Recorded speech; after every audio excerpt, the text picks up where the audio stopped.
नमस्कार, मैं हूँ डॉक्टर राजीव पथरिया और आप देख रहे हैं लाइव हिंदुस्तान चर्चा। आज हम चर्चा करने जा रहे हैं कि हिमाचल प्रदेश भाजपा का दामन भाजपा के हाशिए पे रखे हुए नेतागण और कहीं न कहीं भाजपा के बागी नेतागण छोड़कर कांग्रेस का हाथ थाम रहे हैं इन दिनों। पिछले कल भी 2 बार के आनी क्षेत्र से विधायक रहे किशोरी लाल ने दामन थामा है कांग्रेस पार्टी का। वहीं पे युवराज कपूर युवा चेहरा थे, बहुत बड़े चेहरा थे, टिकट के दावेदार थे करसोग से, उन्होंने भी कांग्रेस पार्टी का दामन थाम लिया। उससे पहले सुंदरनगर से भाजपा के बागी अभिषेक ठाकुर, जिन्होंने कि अच्छे मत लिए, वो चुनाव लड़ा, उन्होंने भी ऐलान किया है कि इस चुनाव में वो कांग्रेस प्रत्याशी का समर्थन करेंगे। इसी तरह से किन्नौर से भी तेजवंत नेगी, पूर्व विधायक, उन्होंने भी एक आजाद मंच गठन किया और कहा कि हम भी भाजपा के साथ नहीं चलेंगे। इस तरह से कुछ लोग भाजपा में अब आने को और कौन लोग तैयार हैं और कौन लोग बाहर रह के भाजपा का समर्थन करेंगे, आज हम इसी विषय पे चर्चा करने जा रहे हैं क्योंकि ये जो जितने लोग हैं, ये सारे कहीं न कहीं मंडी पार्लियामेंट के ज़्यादा हैं, हालाँकि बागियों की संख्या बहुत ज़्यादा है। तो आज हमारे साथ चर्चा में भाग ले रहे हैं प्रेम कौशल जी हैं, कांग्रेस पार्टी के प्रदेश के मुख्य प्रवक्ता हैं, विवेक शर्मा जी हैं, प्रदेश भाजपा के वरिष्ठ प्रवक्ता हैं और पंकज पंडित जी वरिष्ठ पत्रकार आज हमारे साथ जुड़े हैं। पंडित जी, पिछले कल जो डेवलपमेंट हुई, हमने 1 माह पहले भी चर्चा की थी कि कौन-कौन हाशिए पे रखे हुए नेता और बागी दामन थामेंगे और लगभग आप सब गेस्ट शायद इसमें थे और पंकज जी थे उसमें। तो उस समय कहा था कि कुछ उड़ जाएँगे, कुछ रह जाएँगे। लेकिन कल भी मैंने देखा शिमला में जब किशोरी लाल जी शामिल हुए, तो इस जो एक आज़ाद मंच टाइप इन्होंने बनाया, मित्र मंडली बनाई है, उसके काफ़ी चेहरे, चाहे वो तेजवंत नेगी थे, चाहे कोई और थे, काफ़ी शिमला में पहले उन्होंने बैठक की, फिर वो गए। ये कहीं वन बाय वन जाएँगे और जयराम ठाकुर के आस-पास के विधानसभा क्षेत्रों से क्यों लोग जा रहे हैं? सबका कल मेरी भी चर्चा हुई उनसे। उनका कहना था कि बतौर नेता जयराम ठाकुर हमारे साथ खड़े नहीं रहे और हमें हाशिए पे लाया इन्होंने। उनकी नाराज़गी भी कहीं न कहीं जयराम ठाकुर से है। जी, पंडित जी। जी, जिस तरह से पथरिया जी हमने कहा कि जो स्टोरी पहले 1 माह पहले जो थी वो ये 11 लोगों की टीम है पूरी, जो एक बैठक में जो सबसे पहले जो मंडी में बैठक हुई थी, ये 11 सदस्यीय टीम थी। और जी, जिसमें मंडी से साथ लगते हैं जवाहर ठाकुर भी मौजूद थे, उसमें राम सिंह भी मौजूद थे, उसमें महेश्वर सिंह के बेटे भी मौजूद थे, अभिषेक ठाकुर भी मौजूद थे, किशोरी लाल जी भी मौजूद थे, तेजवंत नेगी भी मौजूद थे। तो धीरे-धीरे विकेटें गिर रही हैं, अभी 2-0 है। अब देखते हैं कांग्रेस कितनी तेजी से गेंदबाजी करेगी। देखिए, ये सारा कांग्रेस पर टिका हुआ कि भाजपा के जो बैट्समैन है, 11 की टीम है, ये अपनी विकेट देने को तैयार है, लेकिन कांग्रेस के गेंदबाज जितनी बढ़िया तरीके से गेंदबाजी करेंगे, उतनी आसानी से उन्हें विकेटें मिलती चलेगी। लेकिन अब सबसे अहम कड़ी है कि जयराम ठाकुर पूरे प्रदेश में चुनाव के प्रचार संभाले हुए हैं, लेकिन अपना घर उनसे कहीं ना कहीं छूटता जा रहा है। और ये छोटे कद के लोग नहीं है, जितने भी लोग हैं, आप इन्हें छोटे नेता नहीं कह सकते। अभिषेक 15,000 आजाद उम्मीदवार के रूप में उन्होंने वोट लिए थे। जी, किशोरी जी गए हैं 7,000 वोट। उसके जी, बाद हितेश्वर को भले ही भाजपा ने संगठन का लॉलीपॉप पकड़ा दिया हो, लेकिन महेश्वर सिंह जैसा आदमी इस लॉलीपॉप से मानने वाला नहीं है। ये शर्तिया बात है। आप तेजवंत की बात करते हैं, तेजवंत का एक वजूद है किन्नौर में। उसके बाद अगर हम बात करें द्रंग में, तो द्रंग में भी पूर्व विधायक जवाहर ठाकुर जो है, राम सिंह को आप इग्नोर नहीं कर सकते कुल्लू से। तो ये जी, बड़े बिल्कुल। चेहरे, और सबसे हैरानी की बात है कि जब जयराम को बनाया था, यही वो कांधे थे जिन्होंने जयराम को अपने कांधे पे उठा करके शिमला छोड़ा था। लेकिन ये जी, समय की बात है, राजनीति की बात है कि समय बदलने के साथ रिश्ते भी बदले। और जब इनकी राजनीतिक वर्चस्व की लड़ाई आई, इनके राजनीतिक भविष्य की बात आई, तो इनके साथ जयराम ठाकुर नहीं खड़े। लेकिन भाजपा को सीरियसली लेना होगा, क्योंकि विक्रमादित्य के मैदान में उतरने के बाद कंगना के लिए ये फिल्म उतनी आसान नहीं है जैसा पहले लग रहा था कि कंगना आएंगी। लेकिन हालांकि एक तरफ संगठन की ताकत निश्चित तौर पे भाजपा की नजर आती है। अगर मैं देखूं कार्यक्रम, वर्तमान में भाजपा के बड़े कार्यक्रम नजर आ रहे हैं और प्रचार बहुत तेज है। लेकिन आप किसी भी तरह से कांग्रेस के कैंडिडेट को कमजोर नहीं समझ सकते हैं। और कल जो करसोग में जनसभा कांग्रेस की हुई है, भरमौर में हुई है, सीएम और विक्रमादित्य की कंबाइंड, उनसे संकेत जो है वो शुभ नहीं है। तो भाई जयराम को देखना होगा, जयराम ठाकुर जी को ही, कि उनके घर में क्यों है। वो पूरे प्रदेश में आज मेरे ख्याल से रामपुर है नहीं कहाँ है, लेकिन कहीं ना कहीं मंडी संसदीय क्षेत्र में उन्हें ध्यान देना होगा, क्योंकि आखिरी बात कहूंगा, कंगना जीत गई तो कंगना बड़ा चेहरा है, उसने तो जीत लाई, ये बयान है। और अगर कंगना हार गई तो जवाबदेही पूरी की पूरी जयराम ठाकुर को उठानी होगी। 9 विधायक मंडी से है, मंडी के सम्मान की बात है, मंडी से पूर्व मुख्यमंत्री है और वो सरकार बनाने का दावा भी कर रहे हैं। तो जयराम और इनकी क्या अदावत है वो सबको अच्छी तरह पता है कि टिकट जब मिले थे तब उन्होंने साथ नहीं दिया। इस अदावत को किस तरह से अब कहीं ना कहीं दखल भाजपा का कोई बड़ा नेता नहीं दे रहा है, जो देखने वाली बात है, क्योंकि भाजपा इस मामले में बड़ी माहिर है। लेकिन यहाँ पे कोई भी उनका क्राइसिस मैनेजमेंट नजर नहीं आ रहा है, जो बहुत हैरानी की बात है। जी, पंकज जी, आपको लगता है कि जयराम ठाकुर के ही सहारे छोड़ दिया भाजपा ने? जबकि देखिए, संजीव ठाकुर जा रहे थे कांग्रेस पार्टी में, कल कांग्रेस पार्टी के टिकट रुक गए अचानक होते-होते। कहीं न कहीं पैनल में संजीव ठाकुर का नाम भी था, बाद में काटा गया। धूमल साहब ने उनको अपने घर पर ज्वाइन करा लिया, संजीव शर्मा बड़सर से। उन्होंने भी बहुत ज्यादा वोट लिए हैं, शायद 17,000 के करीब वोट उन्होंने भी लिए हैं, उनको रोक लिया गया है। लेकिन जय मंडी संसदीय क्षेत्र और मेरी मंडी की बात करने वाले जयराम ठाकुर फंसते ही नजर आ रहे हैं, क्योंकि आउटर सराज से चले जाते हैं। आनी आउटर सराज है, बंजार के हितेश्वर जी बिल्कुल संपर्क में है। ठीक है, उन्होंने बागी होकर चुनाव लड़ा। पहले भी आप देखिए, कई लोग, खीमीराम जी जैसे भाजपा के अध्यक्ष भी गए, तो क्यों नहीं संभाल पा रहे इस चीज को? और जयराम ठाकुर अपने ही सारे पे हैं क्या इस समय? देखिए, भाजपा का दोहरा रवैया मुझे समझ नहीं आ रहा है, क्योंकि हमारा मानना था कि जब भी विधानसभा के बाद लोकसभा होती है, वो गंगोत्री होती है, उसमें नहा के सारे पाप दूर हो जाते हैं और दोनों दल जो है, कांग्रेस भाजपा, अपने अपने बागियों को वापस ले लेते हैं। कांग्रेस ने भी वापसी की। जगजीवन पाल जैसा बड़ा चेहरा आया है, जिसने कांग्रेस की जमानत जब्त करा दी, 25,000 वोट ले लिया आजाद। इन्होंने समय की जगजीवन पाल की एंट्री करवा दी, वहां से मुसाफिर को वापिस लाए। तो कांग्रेस तो उस गंगोत्री में नहा रहा है। ये मानना है कि आप विधानसभा बागी हो जाओ, लोकसभा में वापसी होती है। लेकिन भाजपा दोहरा जख्म दे रही है अपने लोगों को। एक तो उनसे वापसी की बात नहीं कर रही है, दूसरा जो कांग्रेस से लोग आए हैं और इतना सम्मान दे रही है कि पहले अनाउंस है, जो 3 आजाद विधायक है उनके टिकट पहले के तय है कि ये हमारे राजकुमार है जो बाहर से आए हैं। बाहरी जो हमारे अतिथि देवो भव की परंपरा वो निभा रही है दूसरों के साथ, अपने लोगों से बात नहीं कर रही है। जो भाजपा जैसा जो संगठन पर भरोसा करता है, जिसका बैकअप प्लान बढ़िया होता है, उसमें ये सब क्यों हो रहा है? या तो कहीं ना कहीं जयराम ठाकुर जी का इशारा है कि नहीं, मैं अपने दम पे चुनाव लड़ जाऊंगा, जो जाना है जाता रहे। लेकिन सुक्कू जी का कल का बयान देखा होगा आपने कि जयराम ठाकुर खुद चुनाव से भागे हैं और कंगना को लाए हैं, और फ्लॉप डायरेक्टर हैं, और जितनी बड़ी हीरोइन को ले आए फिल्म फ्लॉप ही होगी। और उनको जयराम बड़ा ठाकुर बताया है कि चुनाव से भागे हैं वो। सुक्कू जी का कल का बड़ा एक बयान है ये। नहीं, सुखू धीरे धीरे कॉन्फिडेंट होते जा रहे हैं। बॉडी लैंग्वेज देखिए आप सुखविंदर सिंह सुक्खू को 15 दिन पहले देखिए, कल मैं खुद हैरान था। उनकी बॉडी लैंग्वेज, उनकी भाषा शैली पूरी तरह से बदली हुई थी। धीरे धीरे सुखविंदर सिंह सुक्खू भी, जयराम ठाकुर भी, हमें याद है जब पहली बार मुख्यमंत्री बने थे, आज के जयराम ठाकुर में दिन रात का अंतर है। वही धीरे धीरे चेंज जो है सुखविंदर सिंह सुक्खू में भी नजर आने लगा है। वो बॉडी लैंग्वेज में जो है कॉन्फिडेंस नजर आ रहा है, वो एक आक्रमण जो है विपक्ष पर कर रहे हैं। तो कांग्रेस के लिए सुखद संकेत है, क्योंकि यहाँ तो सुक्खू सहारे ही कांग्रेस की नैया है, भाजपा मोदी सहारे है। तो यहाँ पे चाहे आनंद शर्मा है, चाहे जो भी है, सब सुखविंदर सिंह सुक्खू के सहारे। जी जी, प्रेम जी, बड़े नेता कहीं ना कहीं दामन थामना शुरू हो गए हैं कांग्रेस पार्टी का। और अब कुछ नेता और, जैसे कि डॉक्टर रामलाल मार्कंडे जी का जिक्र आ रहा है, क्योंकि टिकट पैनल में उनका भी नाम है, आज की मीडिया की सुर्खियां भी हैं। और बड़सर से रोक लिया गया, संजीव शर्मा को रोक लिया गया कहीं ना कहीं धूमल साहब ने।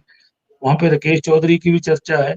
और सबसे ज्यादा डेंट जो मुझे लग रहा है कि सबसे ज्यादा बगावत भी मंडी पार्लियामेंट में थी, और मंडी के ही 2 बड़े चेहरों ने दामन थामा है। तीसरे बड़े चेहरे ने, बागी ने, समर्थन का ऐलान किया है विक्रमादित्य सिंह को। वहीं किन्नौर से भी समर्थन तेजबंद नेगी का हो गया है उनको। आगे और कितने लोग आपकी पार्टी का दामन थामने जा रहे हैं, इस तरह के बड़े चेहरे भाजपा के?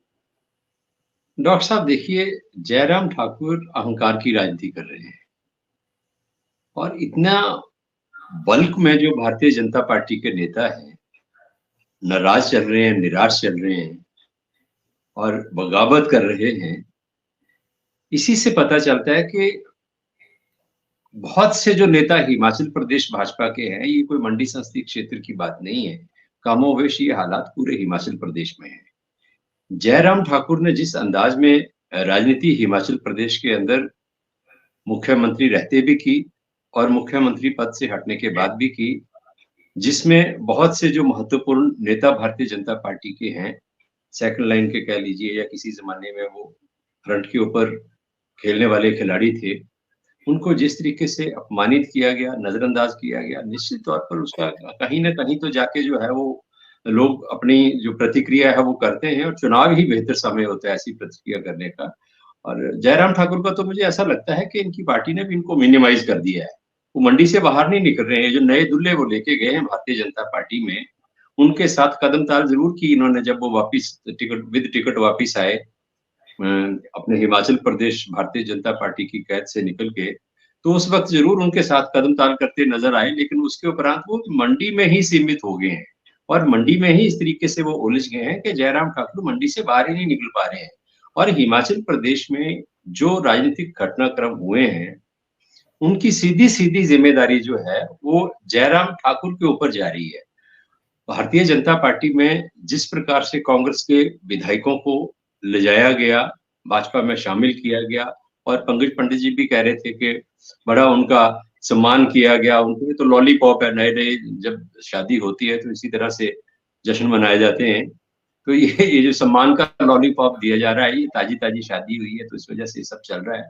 लेकिन निश्चित तौर पर जिन विधानसभा क्षेत्रों में ये लोग संबंध रखते हैं, ये विधायक संबंध रखते हैं, उन विधानसभा क्षेत्रों में भी भारतीय जनता पार्टी की हालत बहुत खराब है। वहाँ के जो परंपरागत भारतीय जनता पार्टी के कार्यकर्ता हैं, भारतीय जनता पार्टी के जो स्थापित नेता उन चुनाव क्षेत्रों के थे, वो आज असुरक्षित महसूस कर रहे हैं। वो आज बैक फुट पे चले गए, बेचारे बैक वेंचर्स हो गए हैं। तो ये पूरे हिमाचल प्रदेश की स्थिति है। जयराम ठाकुर ने मुख्यमंत्री बनने की जल्दबाजी में जो ओवर पॉलिटिक्स हिमाचल प्रदेश में किया है, उसका नुकसान पूरे हिमाचल प्रदेश में भारतीय जनता पार्टी को उठाना पड़ रहा है। और ये जो बागियों का जिक्र आज चल रहा है, जिसके ऊपर आप चर्चा कर रहे हैं, ये भी उसी की परिणति है। जयराम ठाकुर जब मुख्यमंत्री थे, मुख्यमंत्री रहते भी इन्होंने हिमाचल प्रदेश में जो एक प्रभावशाली गुट राजनीति में रहा है भारतीय जनता पार्टी में, उसको दरकिनार करने का काम किया, उसको खुदे लाइन लगाने की राजनीति की। उसी का खमियाजा इनको विधानसभा के चुनावों में भी भुगतना पड़ा है। सत्ता से बाहर होना पड़ा, उसकी भी एक भूमिका रही है जयराम ठाकुर की इस राजनीति की। और अब जयराम ठाकुर जी का और नड्डा जी का आपस में एक हिमाचल की राजनीति को लेके अगर कहें तो कॉकस बना हुआ है। ये सारे हिसाब-किताब अपने पूरे जो है वो पिछले बराबर करने में लगे हैं। जयराम ठाकुर जी भी हिमाचल की नड्डा जी भी हिमाचल की राजनीति में उनके जो अपना गणित है, पिछला हिसाब-किताब है, उसको पूरा करने में लगे हैं और एक गुट और उससे जुड़े तमाम नेताओं को निपटाने की राजनीति हिमाचल प्रदेश में ये 2 नेता जो हैं जयराम ठाकुर और जेपी नड्डा जो हैं, वो उसको अंजाम देने में लगे हैं। और उसका नतीजा जो है, उसी का नतीजा है कि भारतीय जनता पार्टी में चारों तरफ इस वक़्त जो है असंतोष है।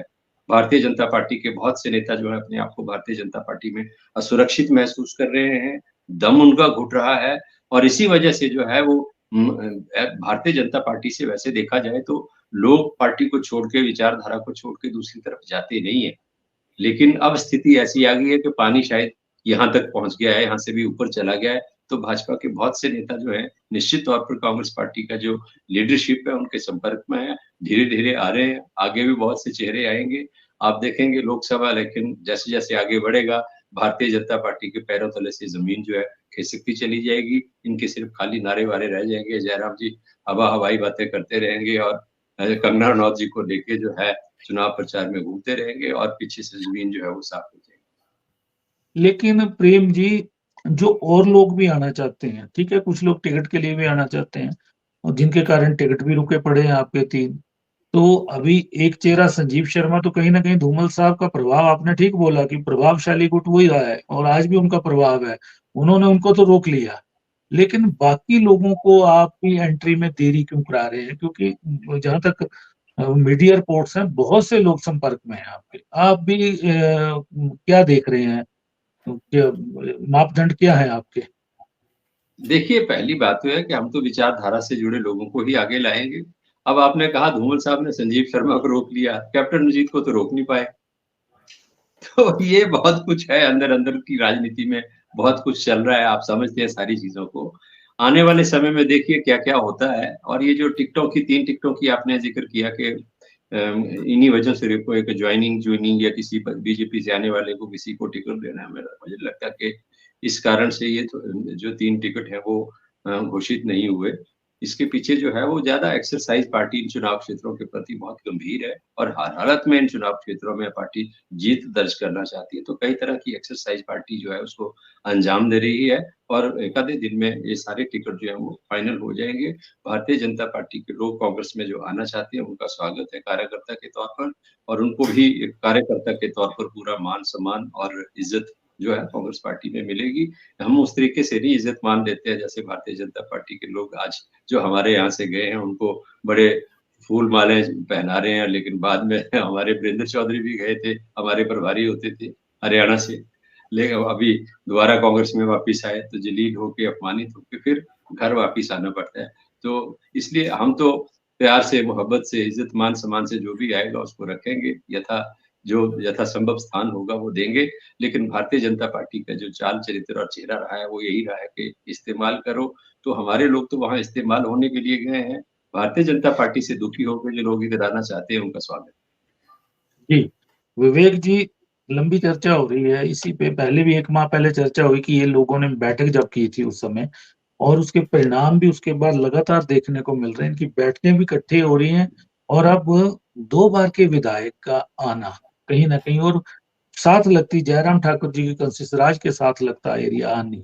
उसके साथ ही करसोग से यशपाल कपूर, बड़ा चेहरा है ये, वहाँ पे इनका अच्छा नाम है करसोग हल्के में। वो आ जाते हैं, अभिषेक ठाकुर इतने वोट लेने जैसा कि पंकज पंडित जी ने ज़िक्र किया वो आ जाते हैं। ये मंडी में ही क्यों सारी चीज़ें घूम रही हैं? हालाँकि बागी आपके लगभग 2.5 दर्जन के करीब थे पूरे प्रदेश में, लेकिन मंडी वाले ही क्यों ज्वाइनिंग पे शुरू हो गए हैं? तो क्या आपको लग नहीं रहा कि कंगना का चुनाव और कमज़ोर होता जाएगा इससे? डॉक्टर साहब, राजनीति में आवत, जावत और बगावत बड़ी सामान्य प्रक्रिया है। इसके ऊपर आप मीडिया में चर्चा कर सकते हैं और हम चाय पे चर्चा कर सकते हैं, लेकिन इसकी वास्तविक स्थिति मैं बताता हूँ। जब राज्यसभा के चुनावों के बाद 6 लोग हमारे यहाँ आए तो कांग्रेस ने बड़े गंभीर इल्जाम लगाए, लेन देन हुआ है, ऐसा हुआ है, वैसा हुआ है। मुझे ये समझ नहीं आया कि जो अब इनके पास जा रहे हैं वो इनको कुछ देके जा रहे हैं या उनको कुछ देके बुला रहे हैं। और अगर ये दोनों ही बातें बेबुनियाद है, जैसा प्रेम कौशल जी बोलेंगे ये बिल्कुल नहीं, हम तो कार्यकर्ता ला रहे हैं, तो कांग्रेस के अंदर अंतर्कलह कोई नहीं है। इसका मतलब कांग्रेस अंदर से इतनी खोखली हो चुकी है कि अभी इन्होंने कहा कि भाजपा में अनरेस्ट है उन लोगों के आने से, तो कांग्रेस में कोई अनरेस्ट नहीं है। इसका मतलब कांग्रेस बिल्कुल खाली हो चुकी है। ये मीडिया की चर्चा हो सकती है कि कोई आ रहा है, कोई जा रहा है।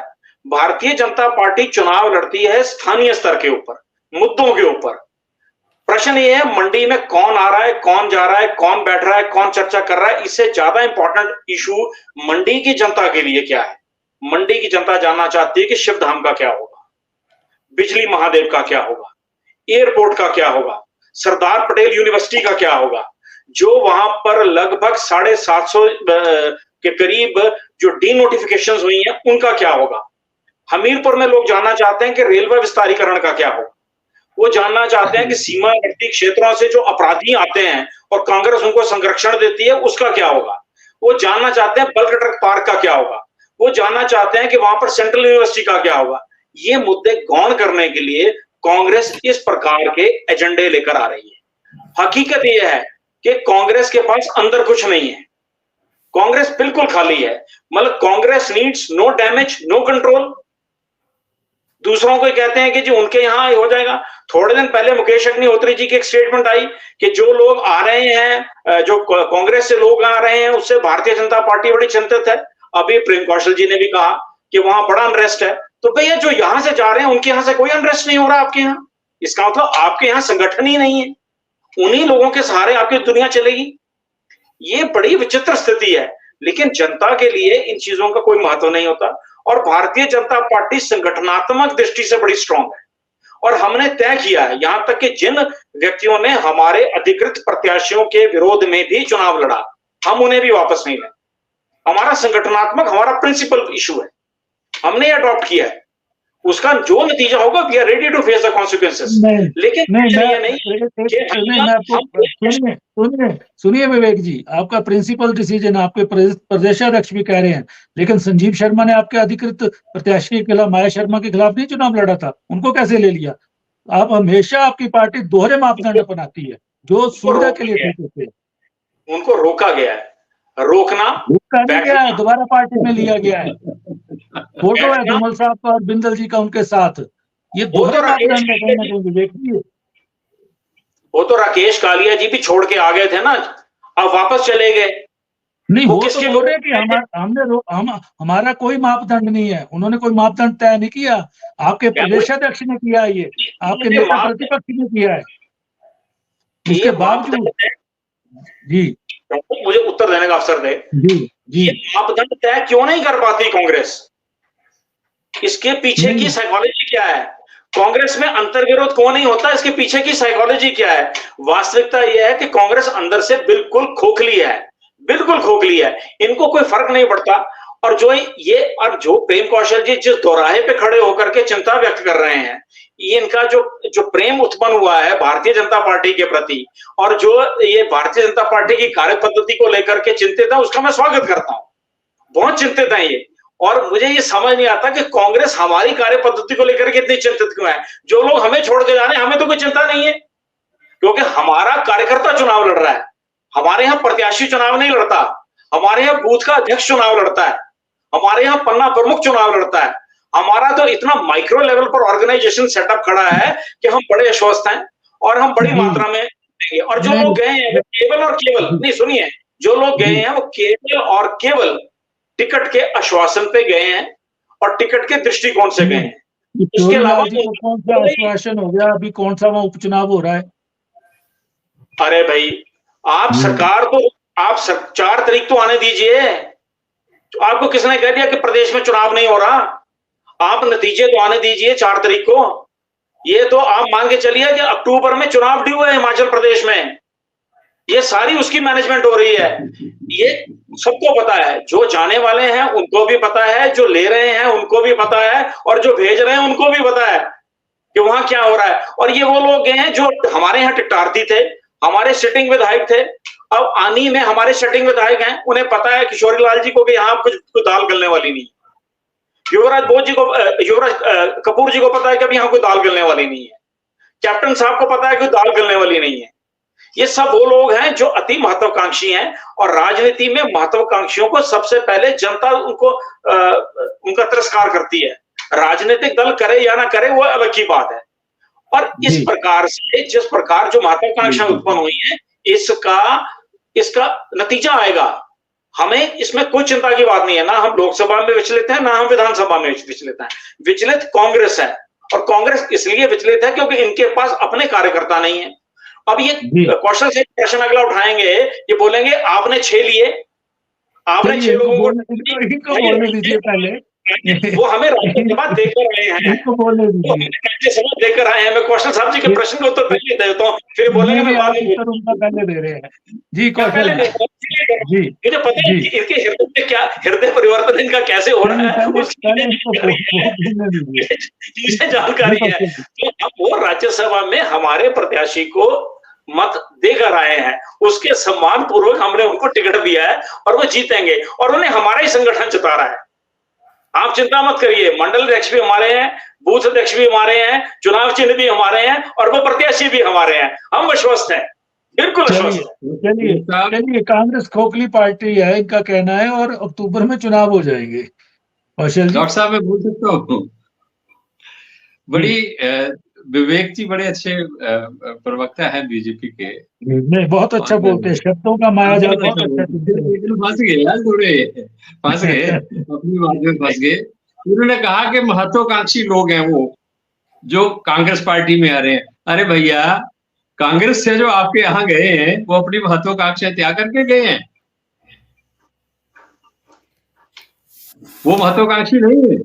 और ये जो आ रहे हैं इनको तो हमारे पास आज देने के लिए कुछ है ही नहीं। आप कह रहे हैं आपका चुनाव जो है वो बूथ प्रेसिडेंट लड़ता है, बूथ की कमेटी लड़ती है, पन्ना प्रमुख लड़ता है, आपका संगठन लड़ता है, कैंडिडेट नहीं लड़ता। ये जो पिछले विधानसभा चुनाव हुए जिनमें मुंह की खानी पड़ी भारतीय जनता पार्टी को हिमाचल प्रदेश में, जिसमें जयराम ठाकुर को और सारे आपके मंत्रिमंडल को घर बिठाया लोगों ने, क्या तभी आपके सारे पन्ना प्रमुख, बूथ प्रेसिडेंट और आपका संगठन कहीं विदेश चला गया हुआ था घूमने फिरने? तब इन्होंने काम किया। आप ये ऊंची ऊंची मारनी छोड़िए। इस वक्त हालात जो हैं भारतीय जनता पार्टी के पूरी तरह से खिलाफ है, देश के अंदर खिलाफ है। आप किसी गलतफहमी में न रहें और इस तरह के जुमलों से और झूठ की राजनीति से भारतीय जनता पार्टी का भला अब होने वाला नहीं है। जितना आपने लोगों को वोट बनाना था, बेवकूफ बनाना था, भारतीय जनता पार्टी के लोग बना चुके हैं। ये जो जिन लोगों को आप कह रहे हैं कि ये बागी हैं, इनको हमने, ये महत्वाकांक्षी हैं, इनको हमने टिकट नहीं दिए, आप अपने कार्यकर्ता का कोई महत्व ही नहीं समझते। इस तरीके से आप अपमानित कर रहे हैं इन लोगों को जिन्होंने अपना सारा जीवन जो है वो भारतीय जनता पार्टी को समर्पित किया, जिन्होंने सारा जीवन भारतीय जनता पार्टी का झंडा उठाया। आज क्योंकि आपको वो सूट नहीं कर रहे तो इस तरीके के अपमानजनक जो शब्द हैं आप उनके लिए इस्तेमाल कर रहे हैं कि आज आपकी नजरों में उनके प्रति कोई सम्मान ही नहीं है। भाई विवेक जी, कम से कम एक नेता के तौर पर नहीं तो एक कार्यकर्ता के तौर पर तो बेचारों का आदर मान सम्मान करना सीखो। यही तो विडंबना है भारतीय जनता पार्टी के नेताओं के अंदर।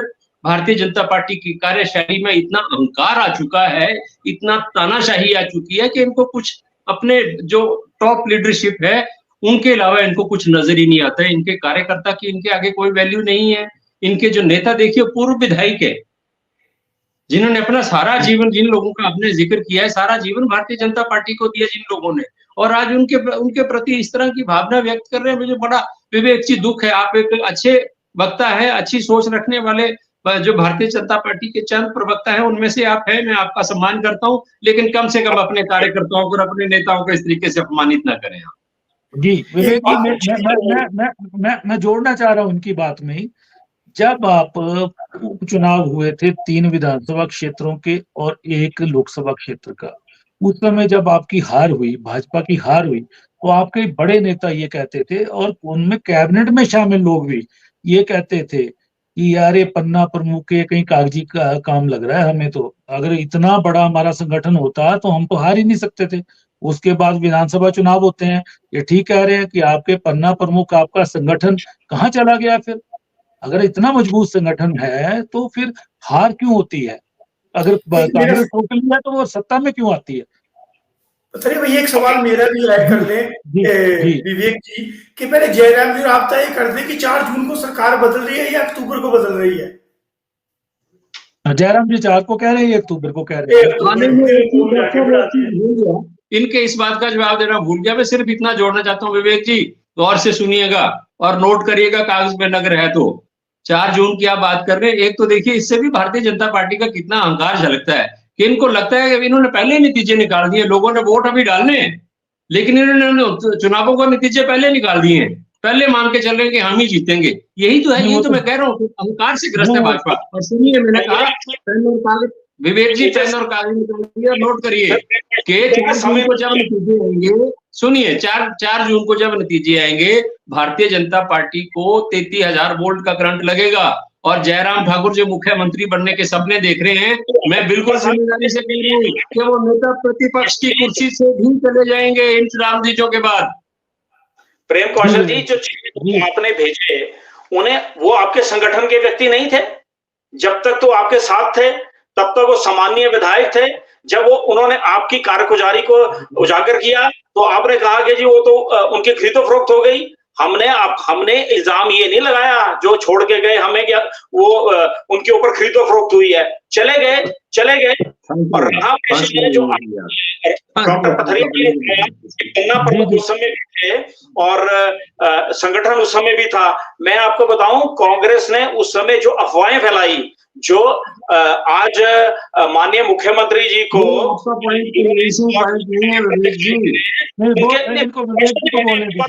पूरी सम्मान पूर्वक सुनिए, आप मुझे बीच में ना बोले।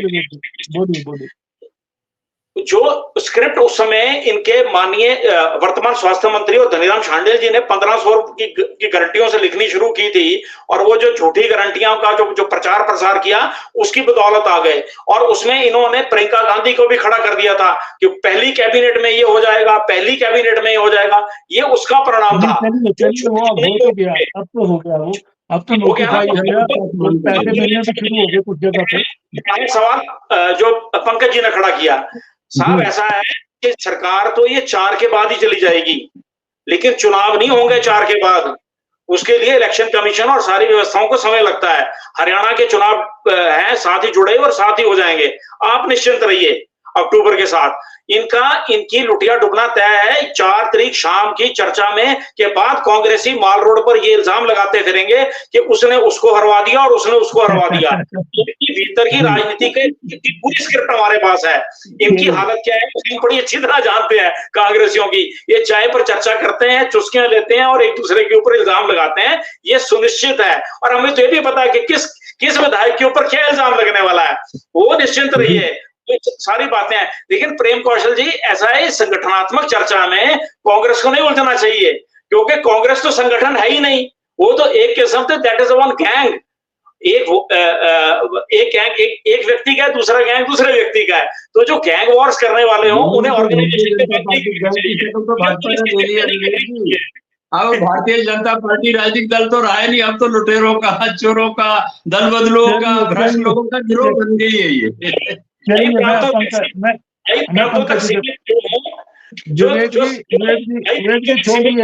पार्टियां, दोनों बड़ी पार्टियां, वो जो आपने वैक्सीन ली है उससे भी थोड़ा सा छोटे शब्दों का इस्तेमाल ना करें। दोनों बड़े दल हैं, दोनों बड़े दल हैं जी। मैं पंकज जी के पास जाऊंगा। पंकज जी, देखिए पिक एंड चूज हो रहा है। ये चर्चा से यही उभर कर आया कि मीरपुर पार्लियामेंट में अगर नेता कोई जो पार्टी प्रत्याशी के खिलाफ चुनाव लड़ा है वो वापस आता है, उसका स्वागत होता है, उसको लाया जाता है वापस। लेकिन ये जो मंडी पार्लियामेंट के नेता हैं इनको नहीं लाया जाएगा, क्योंकि एक पार्टी ने सिद्धांतिक निर्णय लिया है, जैसा कि विवेक जी का कहना है, दोहरे मापदंड है पार्टी के। तो आपको लगता है कि यही वजह है कि ये लोग अब खुद उठ के कांग्रेस के पास जा रहे हैं और भी जाएंगे? जी, मुझे लगता है ये सब लोग बहुत पुराने संगठन से जुड़े हुए लोग थे, और अगर इनकी बात नहीं सुनी जा रही है तो आखिरी विकल्प यही है, और आखिरी विकल्प के रूप में वो जा रहे हैं। सैद्धांतिक निर्णय है भाजपा का, लेकिन जैसे आपने कहा सिद्धांत जगह के साथ बदलते जा रहे हैं। तो कांग्रेस को जहां हमीरपुर संसदीय क्षेत्र में सबसे बड़ा नुकसान उठाना पड़ा, इनके वहां के 4 विधायक चले गए थे, तो भाजपा के हालात मंडी में धीरे धीरे खराब होते जा रहे हैं। तो अब ये तो पार्टियों को तय करना है। जैसे विवेक जी कह रहे हैं कि इनका चुनाव में कोई अंतर नहीं पड़ता, कोई नेता आए या जाए। अब इनका अति आत्मविश्वास है उसको देख करके अब 4 जून को हम तय कर पाएंगे कि इनका अति आत्मविश्वास जीतता है या ये जो नेता जो है इनका कोई जनाधार है या नहीं। ये तो भविष्य के दर में चल रहा है। लेकिन निश्चित तौर पे किसी भी दल के लिए, वो कांग्रेस है चाहे भाजपा है, जिसने अपना इतना समय, अपना सारा समय पार्टी के लिए दिया होता है, कहीं ना कहीं उसकी भावनाओं की कदर करनी चाहिए। लेकिन अंत में कहना पड़ेगा कि राजनीति में समय और भावना जो है, इन दोनों की कोई कीमत नहीं है। जिसका समय बेहतर होगा वही आगे बढ़ेगा। भावनाएं चैनलों में व्यक्त की जा सकती है, जो आज दोनों प्रवक्ताओं ने की, मैं और आप भी कर रहे हैं। तो लगता है कि अभी शुरुआत है, कुछ विकेटें और गिरेंगी वहां से, मैं स्पष्ट कर दूं। लेकिन कहीं ना कहीं मुझे लगता है इसमें जयराम ठाकुर का भी एक वो निर्णय है कि नहीं लेंगे। तो लेकिन कहीं ना कहीं मुझे ऐसा लग रहा है कि ये इनकी आपसी लड़ाई में नुकसान की कल्पना हो रहा है। जी, तो चलिए आज हम चर्चा कर रहे थे कि मंडी पार्लियामेंट क्षेत्र से ही क्यों भाजपा के नेता धीरे धीरे कांग्रेस पार्टी का दामन थाम रहे हैं, और ये नेता क्यों जा रहे हैं। अब इतने नेता चले गए क्योंकि प्रतिबंध क्या यहीं पे लगा है, सैद्धांतिक निर्णय क्या यहीं पे लागू होता है कि मंडी में लागू रहेगा पार्लियामेंट में और हमीरपुर में लागू नहीं होगा। वहां पे तो ले लिए गए हैं, संजीव शर्मा जी को ले लिया गया है, मना लिया गया है, जिन्होंने पार्टी प्रत्याशी के खिलाफ चुनाव लड़ा था। लेकिन मंडी पार्लियामेंट में ये आधा दर्जन से ज्यादा लोग हैं जिन्होंने पार्टी प्रत्याशियों के खिलाफ चुनाव लड़ा था, लेकिन उनके लिए रास्ते बंद हैं। और ये बंद रास्ते हैं, इसलिए अब उनको कोई ना कोई अपना रास्ता खोलना है, कहा भी जाता है एक रास्ता बंद होता तो 4 रास्ते खुलते हैं, तो उनको दिख रहा है कि कांग्रेस का रास्ता ठीक है, कोई आजाद मंच बना रहा है, बड़े चेहरे कांग्रेस में आ रहे हैं, ये जाहिर है कि कंगना रनौत के लिए ये परेशानी खड़ी करेंगे। वहीं जयराम ठाकुर नेता प्रतिपक्ष को भी ये जिद छोड़नी होगी, उन्हें इन अगर चुनावों में कहीं न कहीं सफल होना है, तो उनको इन नेताओं के लिए जो रूठे नेता हैं, हाशिए पे रखे नेता हैं, जिनको बागी भाजपा के बागी कहा जा रहा है, इनको पार्टी में वापस लेना चाहिए, इनके लिए दरवाजे खोलने चाहिए। लेकिन दोहरे मापदंड है पूरे प्रदेश में इसको लेकर। आज हमने इसी विषय पे चर्चा की कि आने वाले दिनों में और भी और भी भाजपा के नेता कांग्रेस का दरवाजा खटखटा सकते हैं और कांग्रेस उसमें प्रवेश कर सकते हैं। तो आप सबने चर्चा में भाग लिया, मैं आप सबका धन्यवाद करता हूँ।